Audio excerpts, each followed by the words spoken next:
Ang bongga ng kilalang talent manager, host at content creator na si OG Diaz dahil sa nakaraang ABS-CBN Ball 2023, ay bigla siyang sinabihan ni Coco Martinang, "Kapatid ka ni Roda." Ang karakter na Roda sa FPJ Batang Quiapo, ay ginagampanan ni Direk Joel Lamangan na sobrang matapobre at ganid sa pera at siya rin ang dahilan kung bakit nakulong si Tanggol kasama ang mga kaibigan dahil pinagbintangan niyang nanloob sa bahay niya at sinasaksak siya. Kaya naman, kaagad na tinanong ang talent manager kung ano ang final answer niya sa alok ni Coco na mag-guest siya sa Batang Quiapo. Ito rin ang tanong ni Mama Loy sa kanya sa vlog nila, at sagot nga ng talent manager comedian ay pinag-iisipan niya kasi baka hindi niya kayanin ang call time na 5 AM. Yung sinabihan ka ni Coco na "kapatid ka ni Roda", ay alok na yun, si Coco kasi ganyan yan kinakaswal niya pero yun na yun.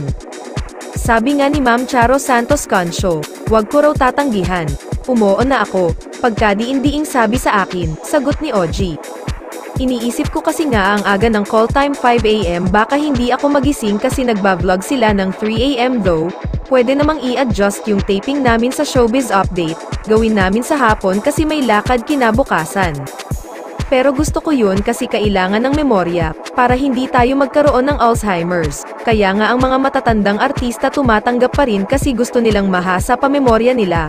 Pansin mo ang babata pa ngayon may mga demensya na, kailangan talagang maging aktibo ang utak natin", katwiran ni OG. Maaalalang, nag-guest sila ni Jo sa Paco sa BQ, ay alas 5 ng umaga ang call time nila na inakala na pagdating nila roon ay nagkakabit pa lang ng set, iyon pala, kumpleto na lahat at nakapag-almusal at make-up na ang iba. Maaga kasi talaga ang simula ng trabaho ni Coco, kasi maaga rin ang pack-up niya, at ayaw niyang abutin ng mahigit sa 16 hours dahil wala na raw siyang mapipiga pa sa artista kapag inabutan na ng sikat ng araw. Oo nga, isipin ko pa talaga, paano kaya tono ng boses ko, sabay ginaya boses ni Lou, natawang sabi ni OG. Dagdag pa, "Nakakahiya sa mga talents ko, baka isipin dapat sila ang ibinebenta ko, hinahanapan ng trabaho, mas inuna ko pa sarili ko. Isipin ko talaga." Sabi ulit ni OG, "Sabi namin, yung iba ay gustong-gustong mapabilang sa FPJ Batang Quiapo, dahil para sa kanila kapag napanood sila sa #1 primetime series ng Kapamilya Network at based na rin sa result ng AGB Nielsen, ay kumpleto na ang career nila.